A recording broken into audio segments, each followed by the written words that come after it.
നമ്മുടെ ഈ ഭൂമിയിൽ അന്യഗ്രഹ ജീവികൾ ഉപേക്ഷിച്ചിട്ട് പോയതാവാം എന്ന് കരുതുന്ന ഒരു വിചിത്ര പുസ്തകമുണ്ട്.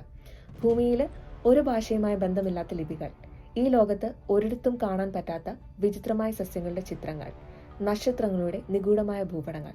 600 വർഷത്തോളം പഴക്കമുള്ള ഈ പുസ്തകത്തിന്റെ പേരാണ് വോയ്നിച്ച് മാന്യൂസ്ക്രിപ്റ്റ്. 1912 വിൽഫ്രഡ് വോയ്നിച്ച് എന്നൊരു പുസ്തക വ്യാപാരി ഇറ്റലിയിലെ ഒരു ജെസ്യൂട്ട് കോളേജിൽ നിന്നാണ് ഇത് കണ്ടെത്തുന്നത്. അങ്ങനെയാണ് ഇതിന് ഈ പേര് വന്നതും. കാർബൺ ഡേറ്റിംഗ് വഴി ഈ പുസ്തകം AD 1404 1438 ഇടയ്ക്ക് നിർമ്മിച്ചതാണെന്ന് കണ്ടെത്തിയിട്ടുണ്ട്. ഈ പുസ്തകത്തിലെ ഏറ്റവും വലിയ നിഗൂഢത അതിലെ 126ഓളം വരുന്ന ചെടികളുടെ ചിത്രങ്ങളാണ്. സങ്കര ഇനം ചെടികൾ, അതായത് ഒരു ചെടിയുടെ ഇലയും മറ്റൊരു ചെടിയുടെ വേരും വേറൊരു ചെടിയുടെ പൂവും കൂട്ടിച്ചേർത്ത നിലയിലാണ് പല ചിത്രങ്ങളും. ഉദാഹരണത്തിന് കാട്ടുതാമരയുടെ ഇലയും ആവണക്കിന്റെ വേരും ചേർന്ന വിചിത്രമായ സസ്യങ്ങൾ ഇതിലുണ്ട്. സസ്യശാസ്ത്രജ്ഞർ ലോകമെമ്പാടും തിരഞ്ഞിട്ടും ഇതിലെ ഒരൊറ്റ ചെടിയെ പോലും കൃത്യമായി തിരിച്ചറിയാൻ കഴിഞ്ഞിട്ടില്ല. ഇത് ഈ ലോകത്തെ ചെടികളല്ല എന്ന വാദത്തിന് ശക്തി പകരുന്നു. ഈ പുസ്തകത്തിലെ ജ്യോതിശാസ്ത്ര വിഭാഗത്തിലും വളരെ വിചിത്രമായ ഡയഗ്രമുകളുണ്ട്. സൂര്യനെയും ചന്ദ്രനെയും തിരിച്ചറിയാമെങ്കിലും ഇതിൽ വരച്ചിരിക്കുന്ന പല നക്ഷത്രക്കൂട്ടങ്ങളും നമ്മുടെ ആകാശത്ത് കാണുന്നവയല്ല. മേടം, ഇടവം തുടങ്ങിയ 12 രാശികളെ സൂചിപ്പിക്കുന്ന ചിത്രങ്ങൾ ഇതിലുണ്ട്. എന്നാൽ ഓരോ രാശിയുടെയും നടുവിൽ നിൽക്കുന്ന രൂപങ്ങൾ വിചിത്രമാണ്. ഇത് പണ്ടുകാലത്തെ ഏതെങ്കിലും രഹസ്യ ജ്യോതിഷ രീതിയാണോ എന്നും സംശയിക്കപ്പെടുന്നു. ഇതിൽ ഏറ്റവും കൂടുതൽ ചർച്ച ചെയ്യപ്പെടുന്ന ഭാഗമാണിത്. പച്ച നിറത്തിലുള്ള ദ്രാവകം നിറഞ്ഞ കുളങ്ങളിൽ സ്ത്രീകൾ കുളിക്കുന്ന ചിത്രം.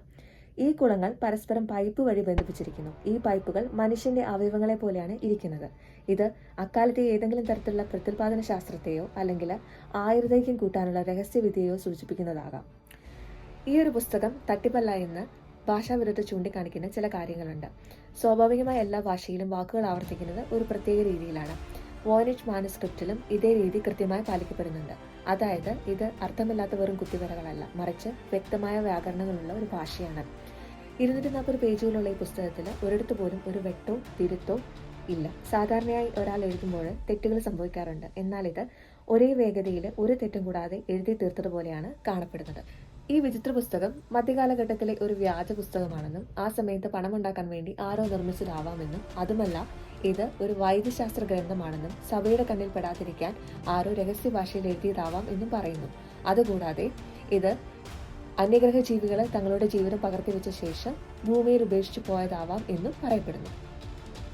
കനേഡിയൻ ശാസ്ത്രജ്ഞന്മാര് AI ഉപയോഗിച്ച് നടത്തിയ പഠനത്തിൽ ഇത് ഹീബ്രു ഭാഷയുമായി സാമ്യമുള്ളതാണെന്ന് കണ്ടെത്തി. വാക്കുകളിൽ അക്ഷരങ്ങൾ തിരിച്ചിട്ട നിലയിലാണെന്നാണ് ഇവരുടെ വാദം. ഇന്നും അമേരിക്കയിലെ യെൽ സർവകലാശാലയിൽ ഈ പുസ്തകം സുരക്ഷിതമായിരിക്കുന്നു.